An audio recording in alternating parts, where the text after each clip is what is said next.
and all his distances are near. With our thought. The book is called The Way of Shuangzi. It's a Taoist Chinese classic. This one's called The Lost Pearl.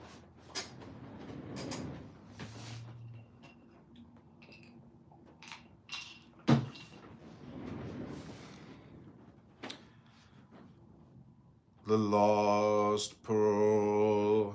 The Yellow Emperor went wandering to the north of the Red Water to the Kwanlun Mountain. He looked around over the edge of the world. On the way home he lost his night-colored pearl. He sent out science to seek his pearl and got nothing. He sent analysis to look for his pearl and got nothing. He sent out logic to seek his pearl and got nothing. Then he asked nothingness, and nothingness had it. The Yellow Emperor said, "Strange indeed, nothingness, who was not sent, who did no work to find it, had the night-colored pearl. In my end is my beginning. In the beginning of beginnings was void, a void, the nameless. And in the nameless was the one, without body, without form, this one, this being in whom all find power to exist."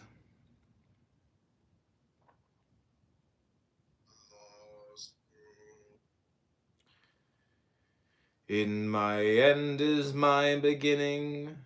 In the beginning of beginnings was void, a void, the nameless. And in the nameless was the one, without body, without form, this one being, this being in whom all find power to exist, is the living. From the living comes the formless, the undivided. From the act of this formless come the existence, each according to its inner principle. This is form. Here body embraces and cherishes spirit, the two work together as one, blending and manifesting their characters, and this is nature. But he who obeys nature returns through form and formless to the living, and in the living joins the unbegun beginning. The joining is sameness. The sameness is void, the void is infinite. The bird opens its beak and sings its note, and then the beak comes together again in silence. So nature and the living meet together in void, like the closing of the bird's beak after its song. Heaven and earth come together in the unbegun, and all is foolishness, all is unknown, all is like the lights of an idiot, all is without mind. To obey is to close the beak and fall into unbeginning. When life was full, there was no history. In the age when life on earth was full, no one paid any special attention to worthy men, nor did they single out the man of ability. Rulers were simply the highest branches on the tree, and the people were like deer in the woods. They were honest and righteous without realizing that they were doing their duty.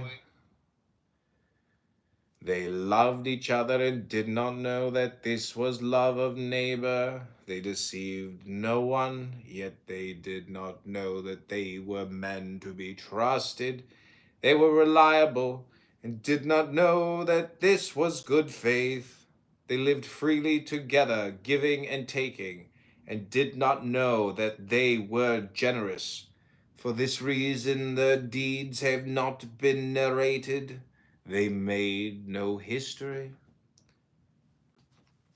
When a hideous man becomes a father, and a son is born to him, in the middle of the night he trembles and lights a lamp and runs to look in anguish on that child's face to see whom he resembles.